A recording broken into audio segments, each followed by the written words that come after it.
Okay, so for today's gratitude journey, I don't honestly know how to sum this up.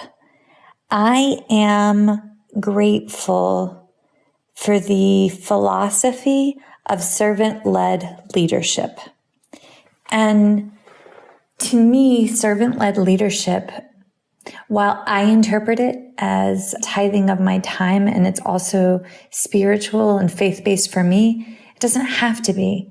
When I think of servant-led leadership, it means someone who's willing to lead a group of individuals in any capacity of life. But not only do they sit and talk about it, but they take action, right? They're there on the front lines, whether that be handing out backpacks to youth in need, whether that be collecting donations for a colleague whose house has burnt down, whether that be, actually leading a think tank. There's so many different ways that could be interpreted or perceived, but I am grateful for the training that I have taken to learn more about that, but also for the women that I have seen that demonstrate that. Because as watching my colleagues live that life and perpetually demonstrating it in not just their professional, but also their personal lifestyles, it helps me want to be a better human. So I am grateful for servant-led leadership and those who embody it.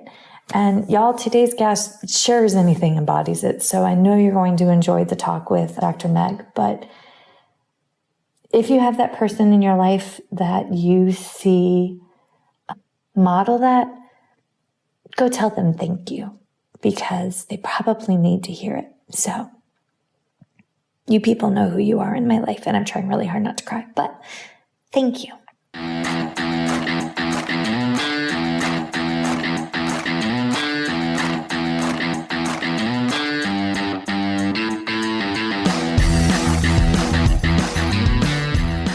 Hi, folks, and welcome to First Bite, Fed, Fun, and Functional, a speech therapy podcast sponsored by SpeechTherapyPD.com.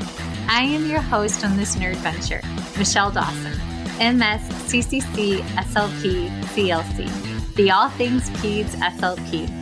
I am a colleague in the trenches of home health early intervention right there with you. I run my own private practice, Heartwood Speech Therapy, here in Coletown, South Carolina, and I guest lecture nationwide on best practices for early intervention for the medically complex and fragile child. First Bite's mission is short and sweet, to bring light, hope, knowledge, and joy to the pediatric clinician, parent, or advocate. By way of a nerdy conversation, so there's plenty of laughter too.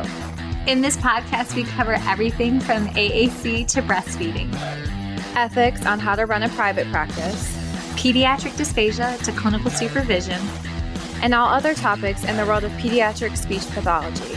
Our goal is to bring evidence-based practice straight to you by interviewing subject matter experts. To break down the communication barriers so that we can access the knowledge of their fields. Or, as a close friend says, to build the bridge. By bringing other professionals and experts in our field together, we hope to spark advocacy, joy, and passion for continuing to grow and advance care for our little ones. Every fourth episode, I join in. I'm Erin Forward, MSP, CCC-SLP, the Yankee by way of Rochester, New York transplant who actually inspired this journey. I bring a different perspective, that of a newish clinician with experience in early intervention, pediatric acute care, and nonprofit pediatric outpatient settings. So sit back, relax, and watch out for all our squirrels and enjoy this geeky gig brought to you by SpeechTherapyPD.com.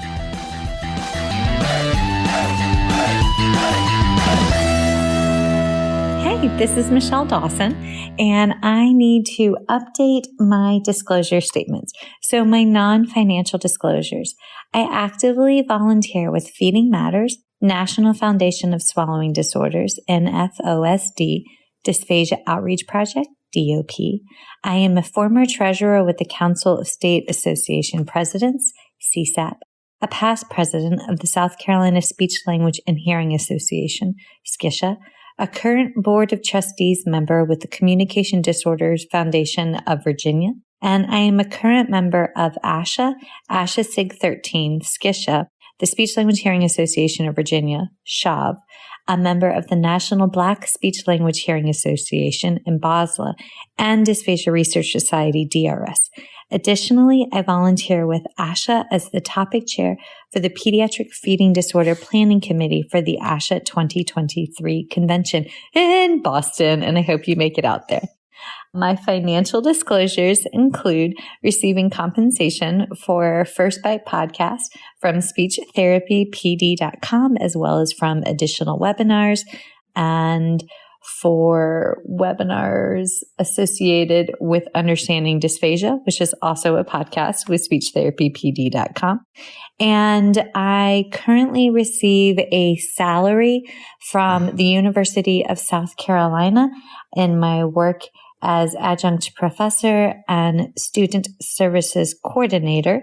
And I receive royalties from the sale of my book, Chasing the Swallow Truth, Science and Hope for Pediatric Feeding and Swallowing Disorders, as well as compensation for the CEUs associated with it from speechtherapypd.com.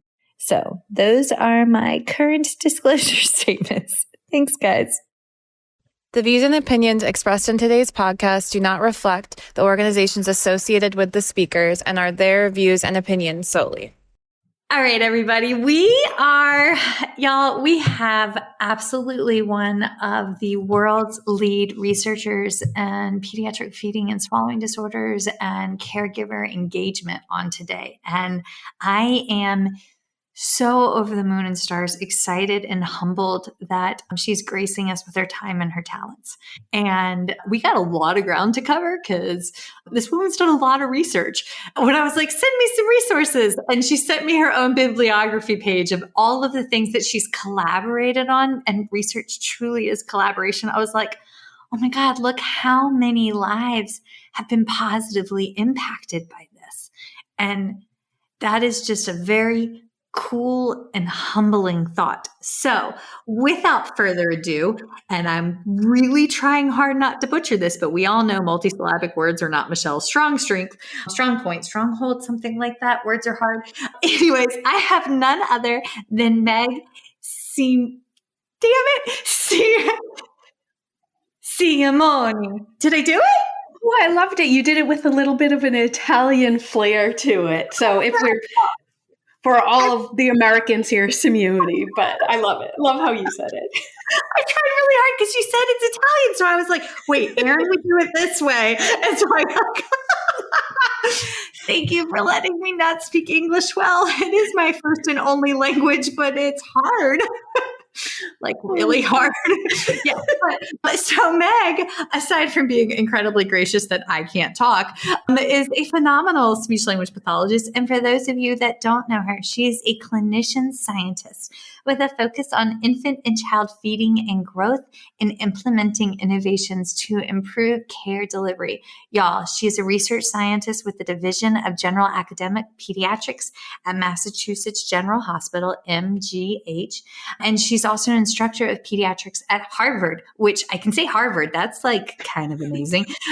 But we're talking about a topic that is caregiver coaching, caregiver empowerment, that psychosocial component, that domain of PFD is just so incredibly not addressed, but so important. And I say not addressed because big picture, if you're listening to it, time of reference, we are in the tail end of August 2023. We haven't even had the PFD diagnosis for 2 years yet, officially, because the ICD-10 code came out in October 2021.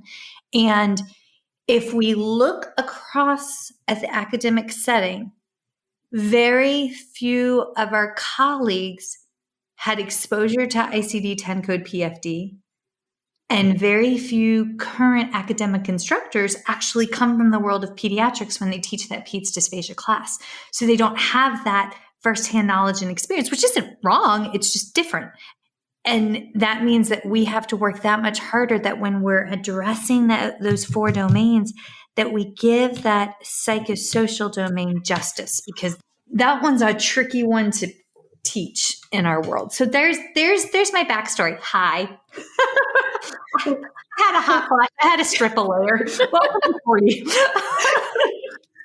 Well, hello, Michelle, and thank you so much for having me. And thank you for the wonderful introduction. Anyone who knows me knows that my cheeks are bright red right now, and I'm blushing, but I'm really just feel so honored and privileged to be here and so excited to talk about these things. And I love that you bring up this kind of one of these lines of research that I have in regards to really thinking about other impacts of the child in the family. And when I started this line of research, I was kind of like, people know this. Like, we know it's hard for the family. We know it's hard for the child. Like, do I really need to do this research? And I was like, well, it's good to like have it documented versus, kind of what as clinicians we were seeing. But then as I was starting to talk about the results and sharing them, there are 2 kind of memories that pop up. Is I was presenting the results of one of the studies, which I'll probably talk about in a little bit. And we were asking families about how their child having a pediatric feeding disorder kind of impacts their day-to-day life and kind of the bigger picture of social participation. And so I was going through, it was qualitative, so I was going through the findings and paused for questions.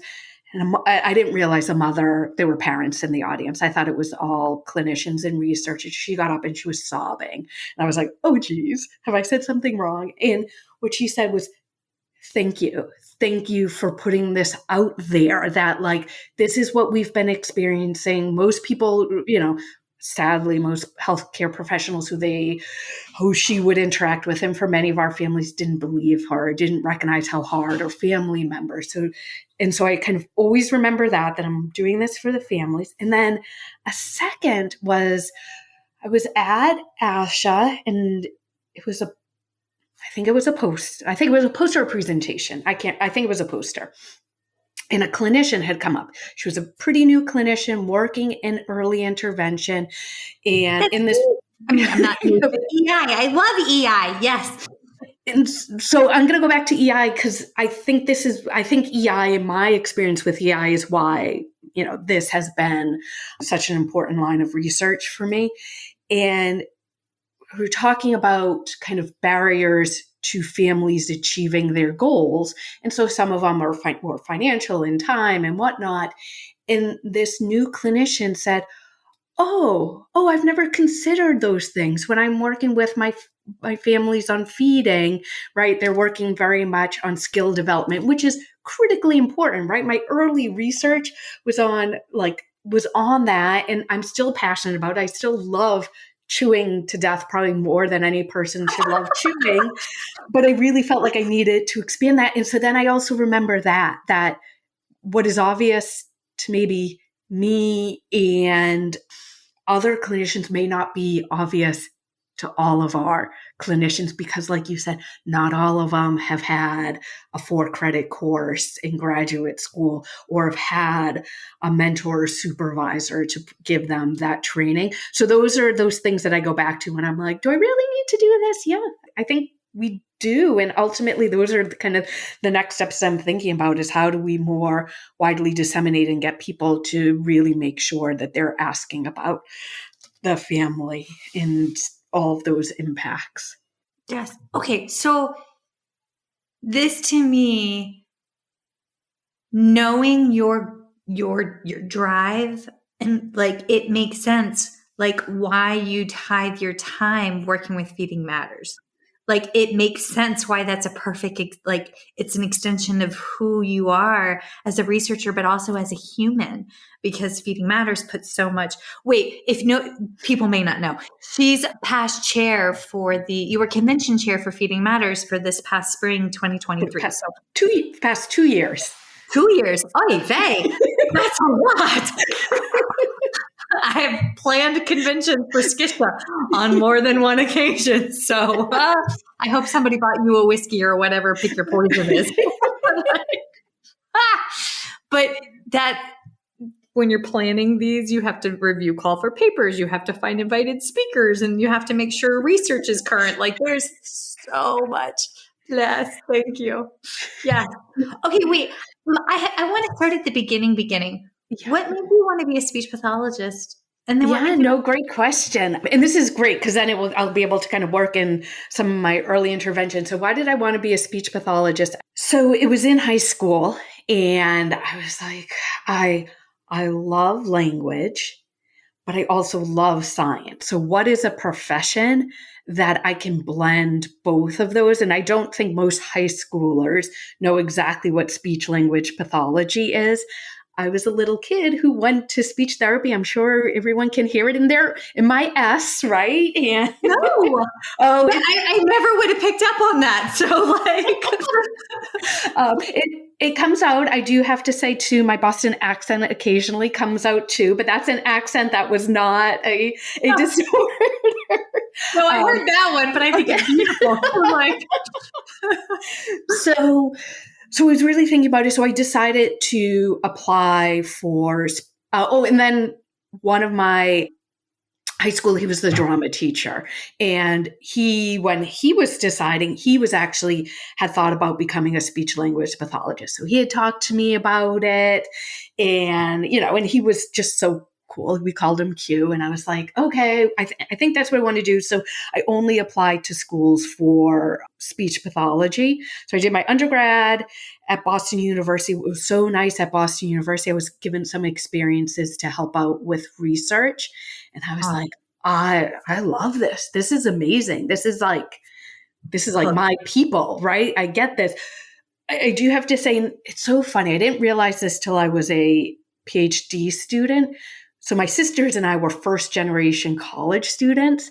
So like this idea of like going to school and then getting a master's and going to a PhD and like kind of other jobs beyond like what you see in your day-to-day life wasn't really like what I now realize on my radar or like kind of how to build a trajectory like that. So most of my life, you will see it just kind of like came about. I like to think that like has made me who I am. So, but I also like to acknowledge that because it's just such a different experience for first generation college students. And so went on for my master's and, I finished my master's when I'm 22 and here I am. I make a grand plan for life because that's what you do at 22. How mine bit the dust, but man, it was fun going down. So, at least I'm humble enough now to be like, wow, boy, was I wrong about my grand plan. Okay, also, if you're listening, when everybody's getting engaged at the same time at 20 and 22 and 23, you don't have to. Just if you need the permission, you don't have to marry the high school or college guy. You do you. Okay, continue. But if you do and it works, congratulations. Otherwise. Yeah, right? Yeah, but don't we think we know it all then? Yeah.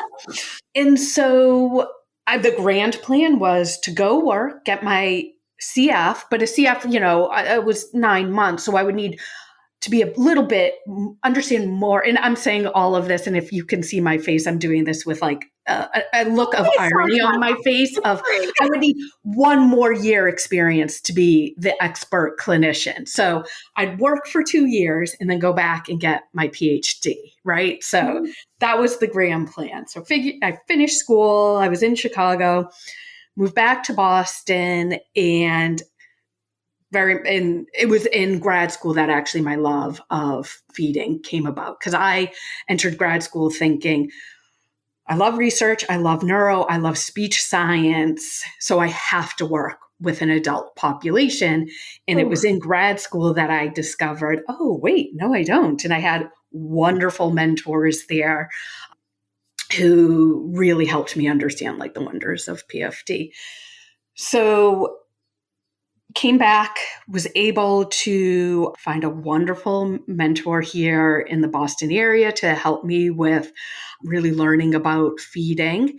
And then also I was doing that, and then life was happening. And so, right, like I didn't quite go back for my PhD, but instead I was able to open my own private practice. And I was like, oh, that will kind of satiate this need for doing something a little bit different. And so I had my own private practice for 8 years, but it just kept coming back. Like and even though all of my friends and colleagues would tell me, don't get a PhD. It's torture. You're not going to like it, blah, blah, blah, blah. Like everyone kept telling me, don't do it, don't do it, don't do it. But I was like, I have to stay true to me. It just keeps, every time I try to avoid it, just keeps coming back. So I finally went back when I was I was 30, I was in my mid 30s. I think I was like 35, 36, which is also a little bit crazy to like kind of essentially like have this second career when you're like 36 years old and you have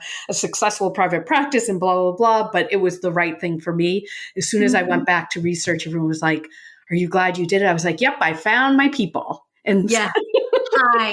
It's like when your soul wakes up and is like, you're home. Mm-hmm. Exactly. And so that's really how my research journey has been. I wouldn't trade any of the experiences that I've had for anything, because all of those experiences have informed my research. So that line of research we were talking about earlier around the impacts of family, I truly believe it was because 2 to 3 years, I worked in an early intervention in low-income communities, and I really saw what it was like for our families who have children with disabilities. So I would see families, or usually just mothers and children in shelters. I remember distinctly going into a family's household. They had twins. Both of them had lead poisoning. One of them eventually got an ASD diagnosis. So I'm painting that picture because they were really high energy.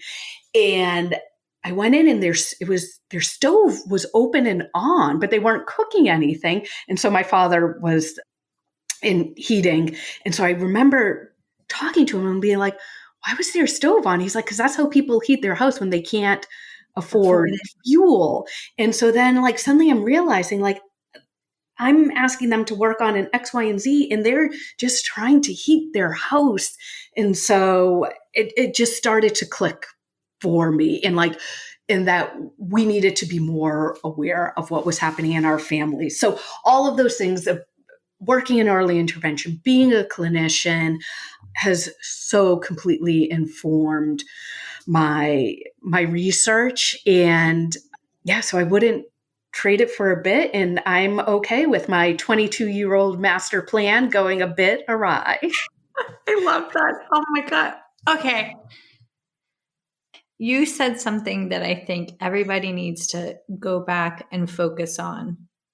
When we are working with any families, whether it be PFD or anything else, if that family's base foundation, if their house is not built on rocks, if it's built on sand, if it's shifting, they do not have the baseline capacity to do the one more thing. They can do the thing that they're doing for survival.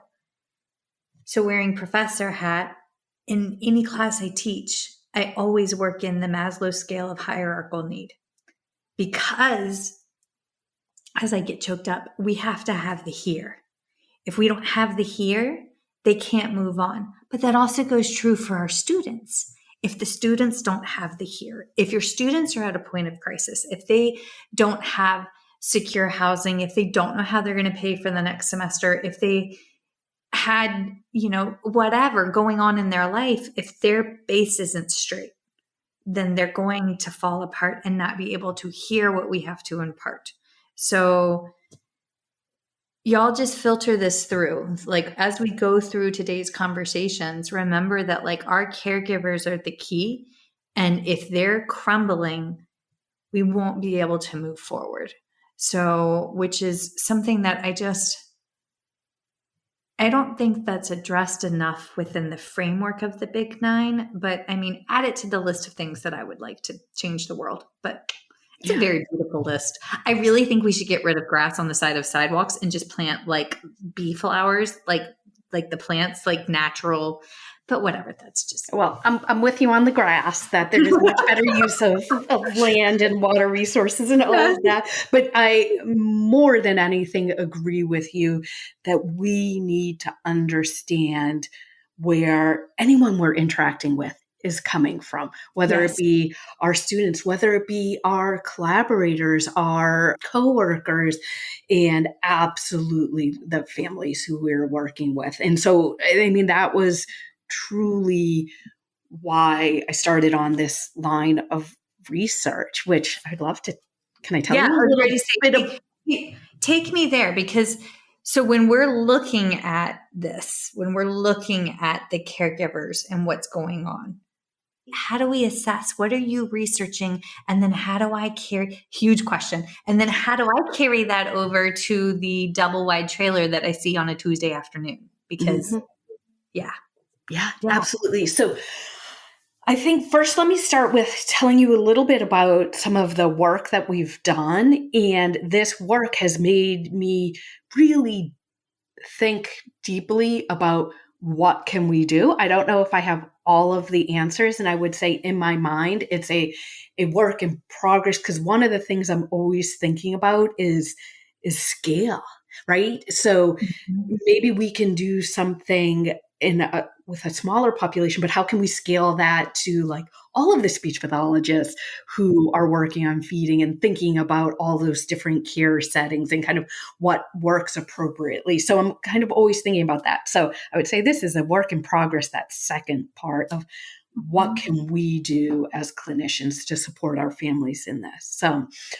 So in this line of research, and it's been a couple of different studies, in this first study, what we wanted to do is we first started to think about the International Classification of Functioning. So we have kind of our limitations or body impairment. So that might be, I like to always give physical therapy examples because to me, it translates really, really easily sometimes, which is so weird. I'm a speech pathologist, but like I sometimes get tripped up trying to translate that to like speech and feeding things. So I sometimes have to step out a little bit.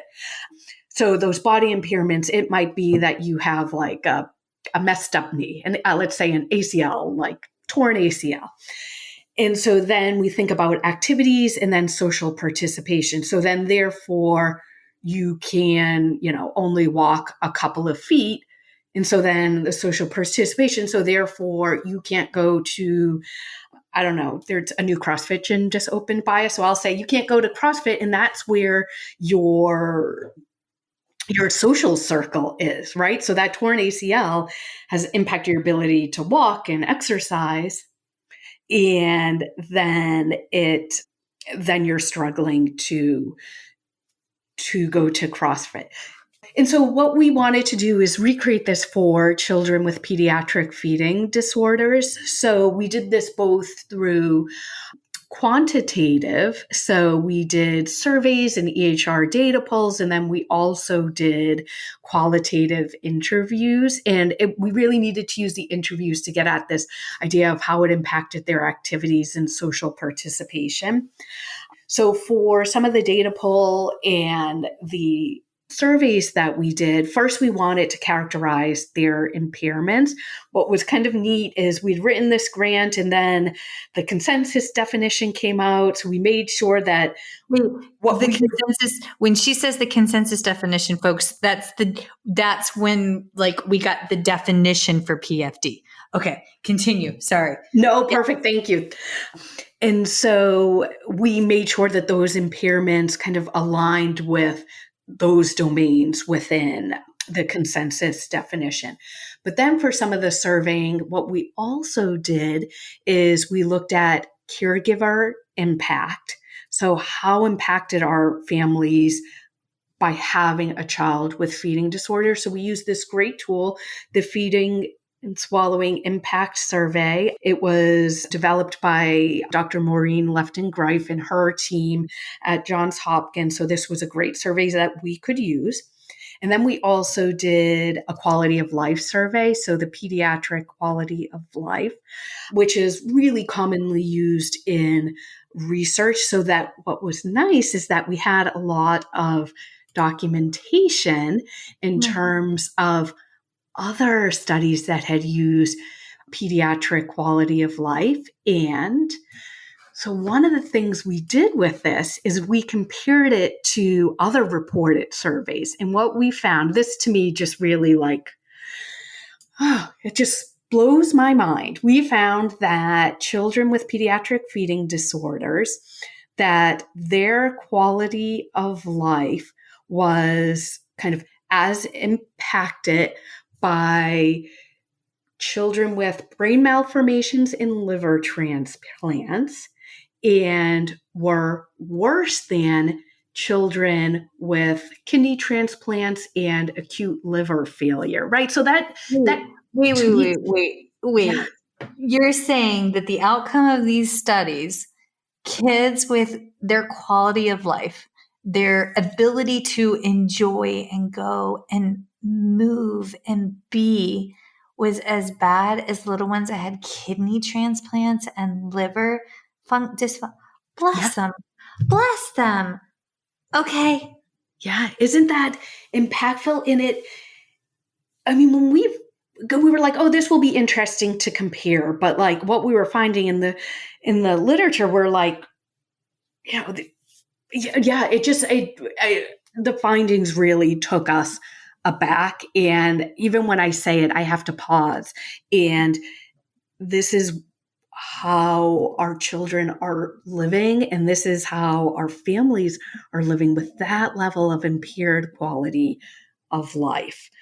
So that piece was really important for us to understand. We also found, when I was talking about the Caregiver Impact Survey, that caregivers were reporting high level of impact and stress. We didn't have anything in the literature to compare that to, but I'm seeing more and more people using that. So I'm hoping over time we'll be able to put a little bit more context to that. Mm-hmm. And then what we found in our qualitative interviews is that families were reporting that activities were affected, that their social participation, that it was that their children struggled to go to play dates and birthday parties and eating at school. And then we were also hearing that families talking about that other family members not believing them about their child struggling to eat. And again, this was, if you remember earlier, I said, did we need to do this research? Did we actually need to quantify some of this? Yeah.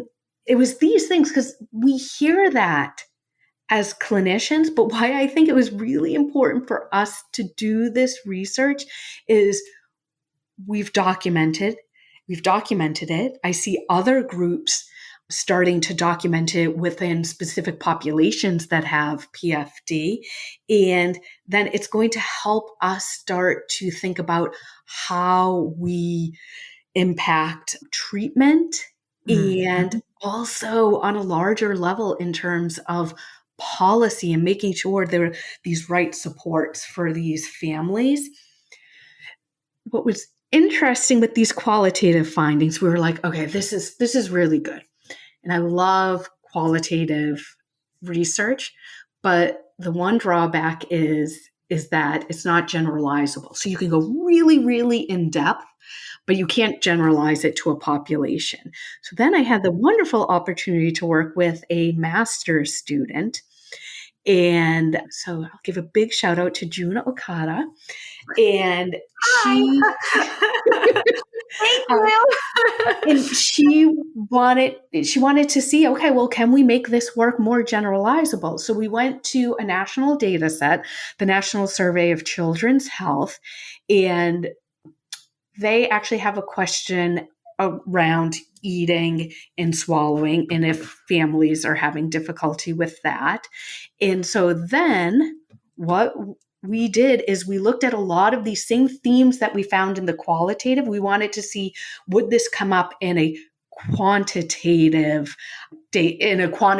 analysis? And this was a national data set that is representative. So we can actually, very few times can you extrapolate, but we can cautiously extrapolate. And what we found is that parents who report their child were having difficulty with eating and swallowing, they didn't specifically use the diagnosis of pediatric feeding disorder wasn't there. So we tended to use the word feeding difficulty just because that hadn't been in use yet. But what we found is those families had a higher odds ratio. So essentially a higher chance of having higher out-of-pocket costs for medical and healthcare than children without feeding difficulties.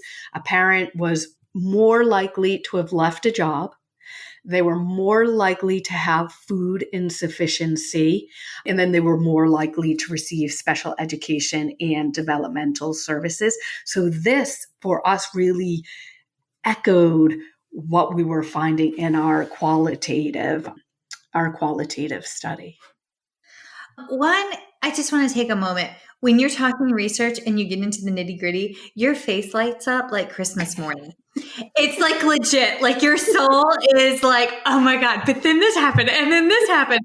And the enthusiasm is worthy of we got to acknowledge it's amazing and I love it. But also,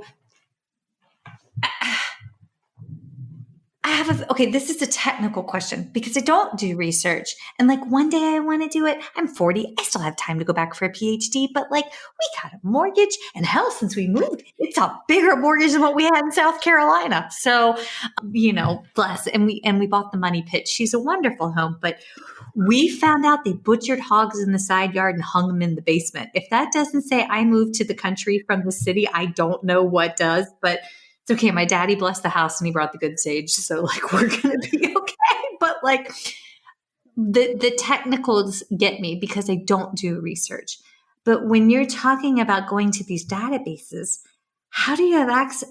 How does an individual get access to these databases to be able to pull the information? That's shrouded in mystery for me. And I'm kind of envisioning Velma from Scooby-Doo, walking around with her. So your sweet student, her name was June. I'm envisioning June dressed as Velma going somewhere to pull information. So I know that is not the right analogy, but that's where my brain went. So please help. Okay. Well, I love that image. Also, wow, we went to Scooby-Doo because I'm 40. So So first, it's never too late to go back to research. As I said, I did it when I'm 36, but it took me till then because of life, right? And so I get that. And so then what I also say, and hopefully we'll kind of circle back to this, is that anyone can be involved with research. You don't have to get a PhD. There are so many options now. So it might be an SLP-D, so a doctorate in speech language pathology. It might be collaborating with a researcher. So there's a whole host of options. But I loved and so then my second thought was about your house, and I'm so glad you saged it. I was about to go put my sage stick in the mail to ship it out for you. So I'm glad that's been taken care of. No, we're good. Don't mess around and pack Dawson land. And so getting access to databases, what an amazing question, because sometimes it can be really easy and sometimes it can be really complicated. But with that answer, I'm going to give you some examples and then give a plug to all the clinicians out there of how they can help with this. So for this particular data set, it's the National Survey of Children's Health, and that is readily available. You just have to ask for permission, and then they will send you the data, and it's done I think it's done every other year. It might be yearly, and it's done in conjunction with a couple of federal agencies. And so that's a really great place for researchers to go to really start to get a pulse of what's happening. It really is a rich database. So there are certain databases like that are readily available. Because when you're a beginning researcher, you have lots of ideas, but not a whole lot of money. So I have examined and looked at a lot of these freely available databases. And so there are other ones that have great information. A lot of them don't have specific information about feeding, or in the National Surveys of Children Health, it's called eating and swallowing difficulty. So a lot of them I looked at, I really couldn't use because they weren't asking those types of questions, but they have other developmental questions. So for other questions, they might be really appropriate. So there are ones that are freely available, pretty easy to access. Then you have ones that are, maybe held within or created through different agencies. Typically, you need to know someone in that agency and ask for permission, and they may or may not give you access to it. It might be for a fee. There might be restrictions on it. So you have that. The other place that has some rich data is payer data sets. So when pair, like PAIR, like a pair of things? Oh, no, sorry. That totally is my accent. PAYOR, so insurance data sets. And so you'll have that for... Hear my accent wrong. Pay her. We just gonna go ahead and pay her real quick. Oh my God. I'm home. I've tried really hard to hide. My family is from the Valley. We're from the Blue Ridge Mountains, and I tried to hide the Appalachian twang, but now that I live here, it's coming back. Okay, continue. So I get that. I moved to Chicago. No, I went to school, pretty much lost my Boston accent, told myself, the first day of school, I couldn't use the word wicked, went to Chicago, thought I had lost it. And then I moved back home, and it just has gotten stronger over the years. Love it. So I get that. So access to databases that insurance companies or Medicare. So those are sometimes a nice resource. Typically with those, you have ICD codes, or the diagnosis codes that we use to submit to insurance companies. So that's kind of a nice way when you have a question about a specific population. The other is through electronic health records. Mm-hmm. And so if you are affiliated with a company that has, or a hospital or a clinic that has an electronic health record, you're usually able to query that data set I'm calling it data set, or data warehouse, to get information that you want. So a lot of my work right now, I'm using the electronic health records of Mass General Hospital, and our larger organization is Mass General Brigham, which is one of the largest providers in the country. So I'm really able to query quite a bit of locations and also patients. So all sorts of different ways to access this. I am going to give a big pitch to clinicians of no one likes documentation. I still see patients clinically, and I still have my moments of being like, do I really need to document this? Do I need to do this? It's fine. I told the parents what to do, blah, blah, blah. One of the things that motivates me, one, is because it's really good communication for the physician. It's putting everything I've told the family in writing, is also that it has implications for researchers, for healthcare administrators going in, and they start to understand maybe who's the population, how is that service being used. And so if we didn't have clinicians willing to kind of document appropriately, then we wouldn't have a lot of data that's really important for our research. And I like to think that our research not only informs clinical practice, but it also informs policy. So I see it on both sides, but it's really important. Well, I can tell you, I know for a fact, I've had 2 of your babies, not your babies, but 2, I've had patients that have gone up to Boston for second opinions because we couldn't get what needed to happen in South Carolina to occur. And when they come back, the work that's being done up there is profound. And so, and wait, folks, shameless Feeding Matters plug, because God knows I plug them all the time. But Feeding Matters has a scholarship so that if you are in need of a second opinion, or for that matter, a third or a fourth, or maybe even a fifth, because we've been there, you can apply for the scholarship. Well, not necessarily you, but the caregiver can apply for the scholarship, and it will help offset the cost of getting to a location. And I have a dear friend who's been a recipient of that, and they were able to get to Cincinnati Children's Hospital and, in fact, find out her little one had EOE, and it was not just behaviors. And she was like, Michelle, she was in Alabama. She was like, there's nothing here. She was like, there's nothing here to like help us figure out what's going on. And so thank you for your clinical work as well. Just saying, clinical and research, because we out here in the country appreciate it.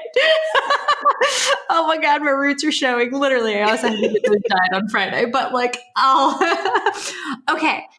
So, because I want to come back to the research clinician dyad, because I feel like that needs its own designated time. Also, I will plug that in a minute, but focus, Michelle.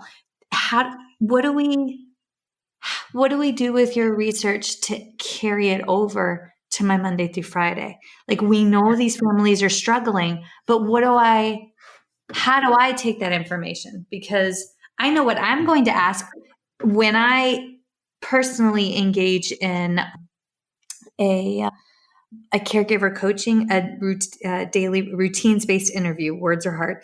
That's what I was trained to administer by Dr. Frances Byrne, who is the chair of Francis Marion University's grad program. And she taught me everything I know about a routines-based interview. And I want to see an RBI created specifically for PFD. Would love to talk to you about that afterwards, because I think that would be a game changer for the world of early intervention. Let's put that joy and hope and prayer into the universe. But that's what I do, is I customize my RBI to seek to understand where their point of system failures are, but that's me winging it. I don't necessarily always like flying by the seat of my pants. So help me do better. Oh, I love that question, Michelle. And I'm excited. Yeah, I'm excited. I have so many thoughts about this. So I'm going to, first I need to address Feeding Matters.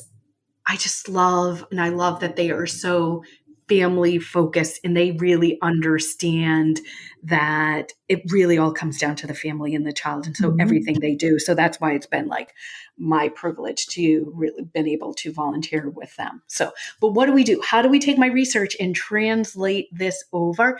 And I'm going to like kind of second this idea that I think there is a lot of people who are doing this work, and they've kind of pieced it together in terms of what they've learned and how they've been taught, or what they've learned as they've been treating children in families. And wouldn't it be so nice to have a more systematic and standardized way to think about this and to integrate this into our clinical evaluations? Wouldn't that be awesome? Yes, but also it takes in different cultures, because I don't just treat white Anglo-Saxon children. The babies I work with and their families, they don't look like me. And that's what makes America beautiful, is that we are this tapestry. But I want that piece in there too. I want a lot. No pressure. But and it has to be, because for us to truly deliver family-centered care, we have to not just account for the kind of looking and thinking about the family's unmet social needs, but we need to account for and work in all of these cultural considerations. Family-centered care is not family-centered care without doing that piece of it. And I haven't even, a little bit here and there, I've kind of touched upon some of my family-centered care work. So kind of what I go back to when I think about what do we need to do. In 2019, the National Academies of Medicine, it put out a report that talked about this. And it's called the 5 A's. So first is awareness. And this is like identifying what those unmet social needs are or social risk factors, which I use interchangeably. Technically they're slightly different, but I use them interchangeably. So awareness, and then adjustment in how can we give recommendations and treatment plans tailored to the needs of our families versus just kind of these rote recommendations.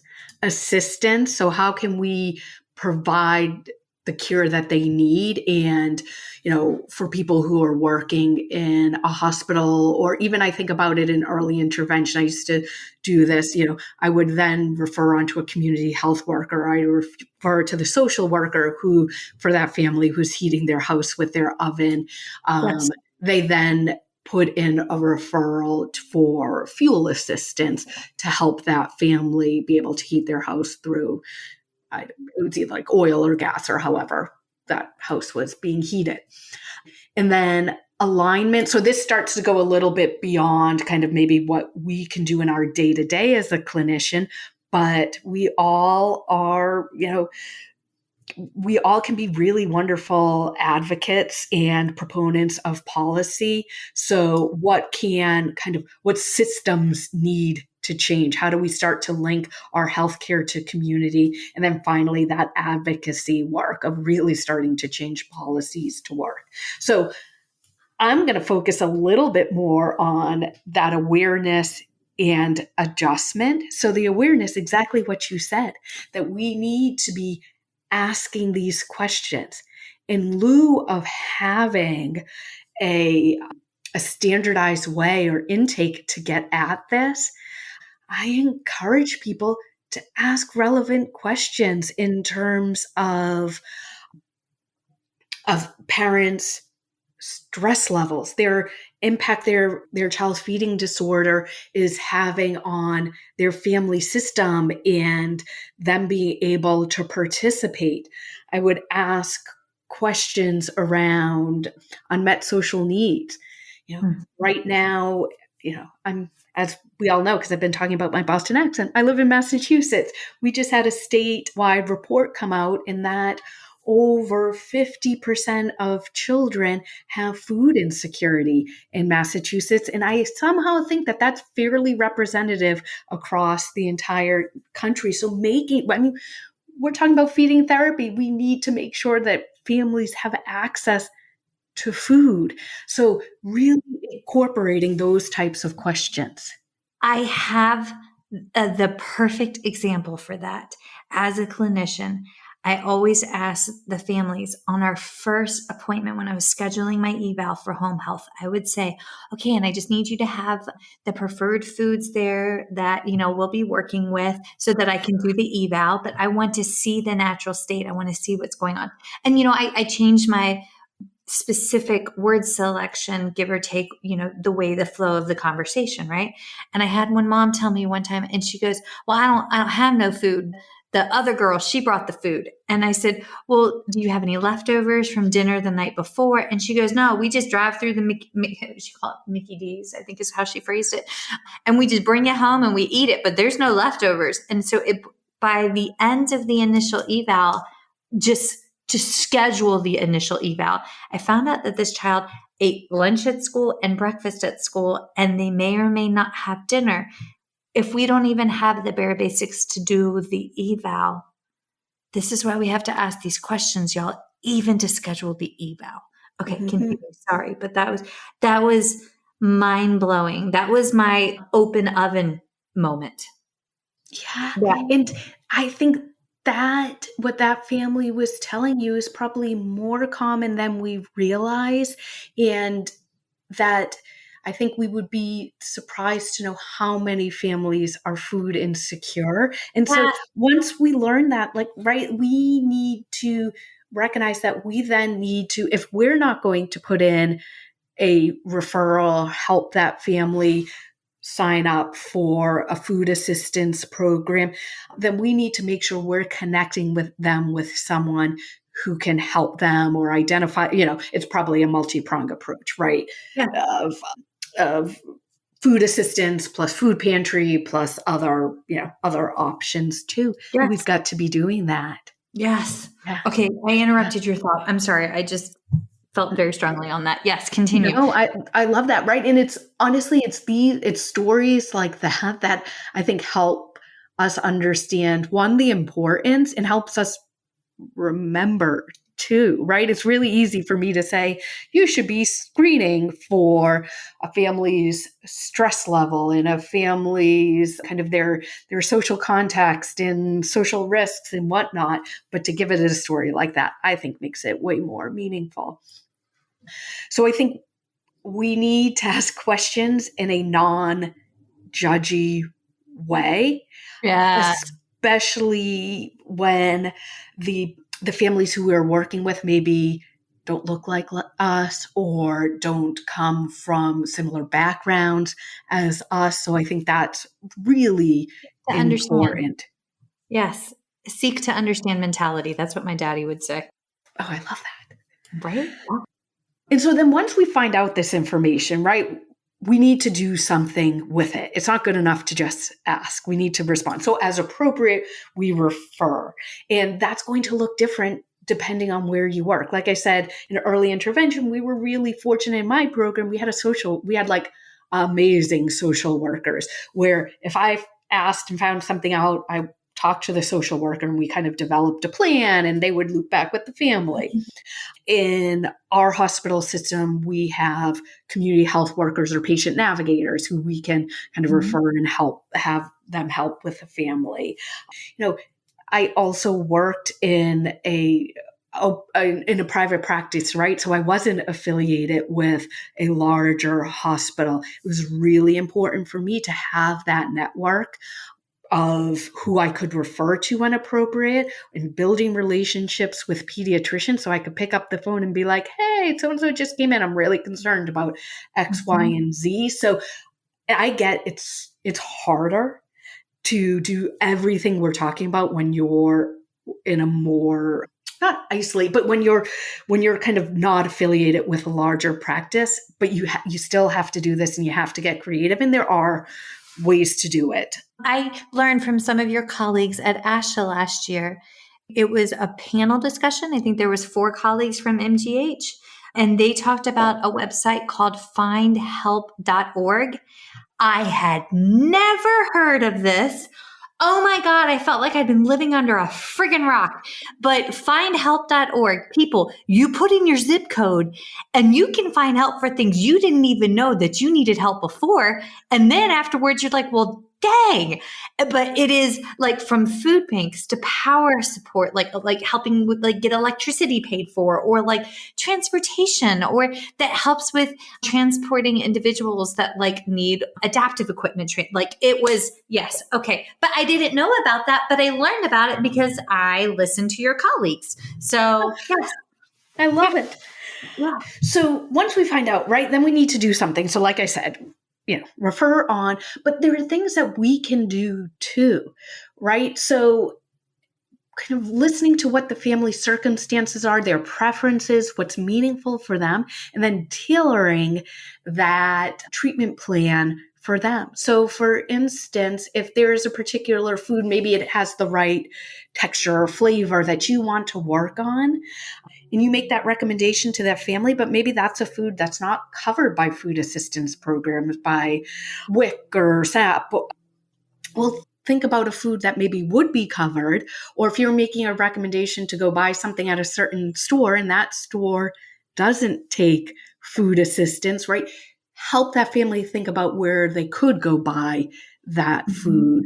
And so really starting to tailor, and I'm talking specifically around, right, like when families have unmet social needs, but we could bring this to kind of what we were talking about earlier about the impacts of families, that if a family is saying that they are struggling bringing their child, actually, this is a real life example I had a family who said, he's doing so well, blah, blah, blah, but we just can't go to McDonald's. And right, like, and they go, I think they went to McDonald's after like soccer or something like that, right? Like all the kids went, but this child just had never had any of the foods there and never blah, blah, blah. So I was like, great. So we went to McDonald's and kind of worked through everything, right? So that they felt like they could participate. We figured out foods that were going to be appropriate for their chewing skills, blah, blah, blah.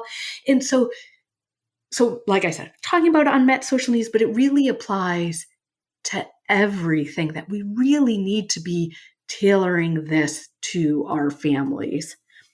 Yes. And so I think those are some of the ways that our research starts to really make impact on clinical practice. There's still a ways to go, and where I'm hoping my research goes is really thinking about how we can start to, in a more standardized way, evaluate for some of these things in terms of caregiver impact, quality of life, unmet social needs. And then once we have that, then to start thinking about how can we start building treatment programs that really incorporate all of this. Yeah. So if you have thoughts, if anyone listening has thoughts, email me. I'd love to talk, because this is something that I'm actively thinking about. I don't know if I have the answers yet, though. Yes. Well, one thing that I have struggled personally with is, when can I, as a clinician, make the recommendation that the caregiver get counseling? And I go back to one day when I'd first come back to work after Goose was born. So we're talking like, 9.5, 10 years ago. It's been a minute, right? Because he's 10. But one of the interpreters that I worked with at a family's house, if we were just out of nowhere, stopped me in the middle of my sentence, and she put her hand on my knee and she goes, "How is your postpartum?" And I was like, "My what?" She goes, "How is your depression? How are your baby blues? How is your anxiety?" And out of nowhere, I burst into tears. It just like hit me, right? Like, just like, what just happened? But that put me in the, hey, my headspace isn't as good as I thought that it was, and I'm here trying to do therapy, right? But when we're trying to talk to our families, if their headspace isn't as good as we think it is, and I have sat with a mother who baby was on hospice, and I was in helping set up a quality of life, and the mom's depression was so bad that it wasn't safe for me to leave her with the child. I had to scrub my afternoon and sit with her until her husband could get home. And I spoke with the pediatrician on the phone and, ensured the baby was safe. And I made all the necessary calls. But that piece right there, we have to selfish research request. I would love to get more information on, when do we say in our plan of care, SLP recommends caregiver referral for counseling due to signs and symptoms of whatever. But that's just... Yeah, it's something that for so many of our families, they're experiencing, that they have had probably traumatic births. And then their child is has medical complications, isn't feeding well. So of course, it should come to us as no surprise that they're probably going to be struggling. And so I think making this part of the conversation and making it part of the conversation is so important. And the other piece is that so many of these families are feeling so isolated that no one truly is understanding what they're going through. And so we are people who can understand that. So it's important. We need to bring it to the forefront to talk about it. I think it was one of the reasons this year for the Feeding Matters conference, when we were thinking about what are interesting invited sessions, what are interesting keynote speakers to have, we really heard the community talking about mental health and trauma-based informed care. And that's why we ended up really having kind of this nice focus on that, like this nice line throughout the conference on that, because we just felt like we needed to bring more awareness to that. Okay, so folks, if you're listening, 2 favorite resources to support the caregivers. 1, Feeding Matters has the Power of 2 program, where one caregiver who's gone through training will mentor and support another caregiver for free.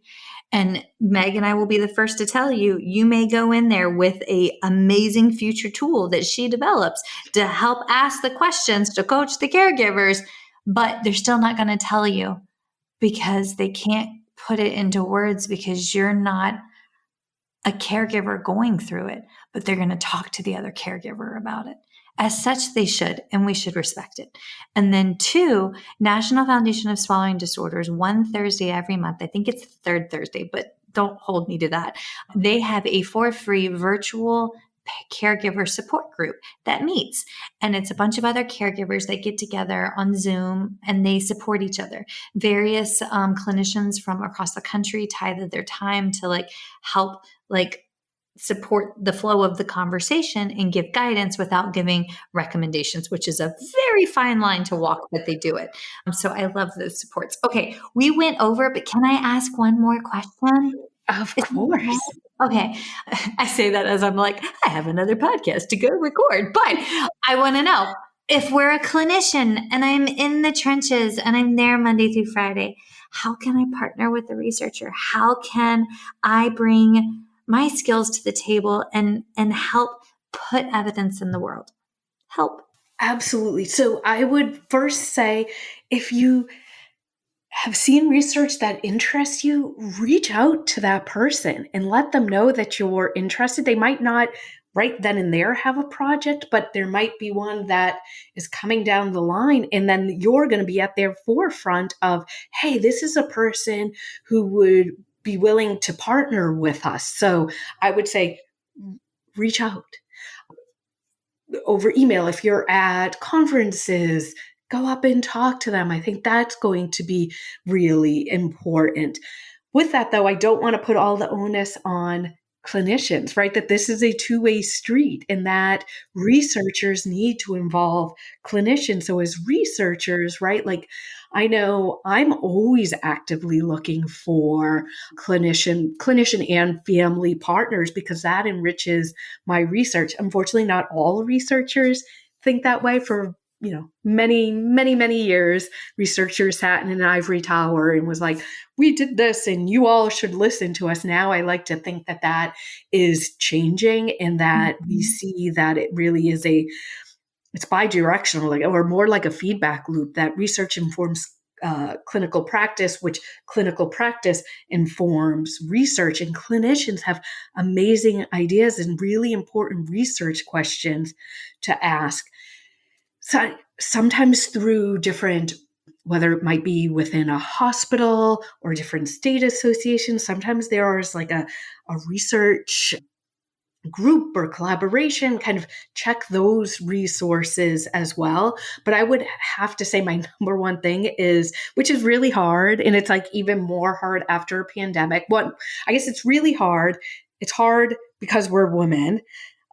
We're predominantly women, and it's even harder after a pandemic, is putting yourself out there and networking. That's going to be the best way to do it, because I think all great things come from social connection, and you just have to figure out that first step to making that connection. Wait, the Feeding Matters app. Okay, this episode was not supposed to be all about Feeding Matters, but we love them. So there you go, ladies. But they have an app. And I know I post, people will email me all the time and they'll say, hey, Michelle, I'm doing this research project, or I'll can you share it somewhere? And I just shared one for Dr. Louisa.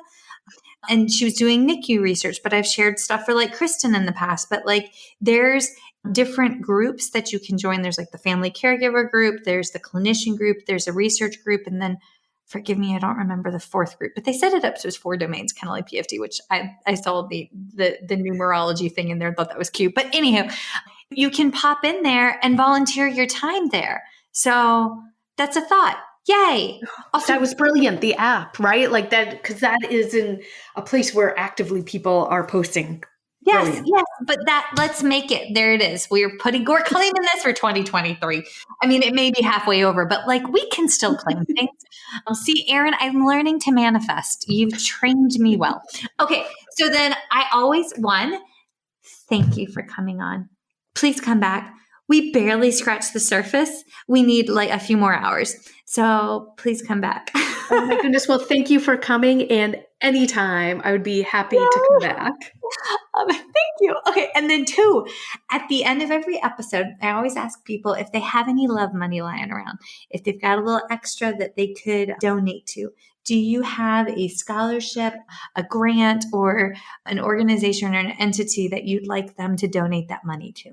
Oh, hands down. Don't even have to think about it. Feeding Matters. I was waiting for you to throw some obscure scholarship in here and give me the business about it, but Meg, that's great. It just, they just, I could sing their praises, but I feel like we did plenty of that during this conversation. Oh, well, thank you. Seriously, thank you for making us better and driving us forward. I am grateful for you and all the supports and all of the individuals that have supported you so that we can learn. So thank you. But all right, everybody, if you're listening, be sure to tune in on First Bite Podcast on Instagram. Take a peek at our Research Wednesdays that Erin and I rolled out because we wanted another way to be a bridge to expedite research to practice. I do believe you will see the Meg on there and her fabulousness. This is amazing. And hopefully we haven't screwed it up and we have learned how to save the recording and post that afterwards. And if we did screw up, trust me, it was me and not Erin. So there's that. Okay, everybody, thank you. And don't forget, come join us at ASHA for the PFD track, because I know for a fact that you're presenting with the invited talk with Rachel Arkenberg, correct? With Jean Marshall. I'm so excited. Yeah. Oh, I love Jean. Okay. All right. So come join us there. Feeding Matters guides system-wide changes by uniting caregivers, professionals, and community partners under the Pediatric Feeding Disorder Alliance. So what is this alliance? The Alliance is an open access collaborative community focused on achieving strategic goals within 3 focus areas: education, advocacy, and research. So who is the Alliance? It's you. The Alliance is open to any person passionate about improving care for children with a pediatric feeding disorder. To date, 187 professionals, caregivers, and partners have joined the Alliance. You can join today by visiting the Feeding Matters website at www.feedingmatters.org. Click on PFD Alliance tab and sign up today. Change is possible when we work together. That's a wrap, folks. Once again, thank you for listening to First Bite, fed, fun, and functional. I'm your humble but yet sassy host, Michelle Dawson, the All Things Peds SLP. This podcast is part of a course offered for continuing education through speechtherapypd.com. Please check out the website if you'd like to learn more about CEU opportunities for this episode, as well as the ones that are archived. And as always, remember, feed your mind, feed your soul, be kind, and feed those babies.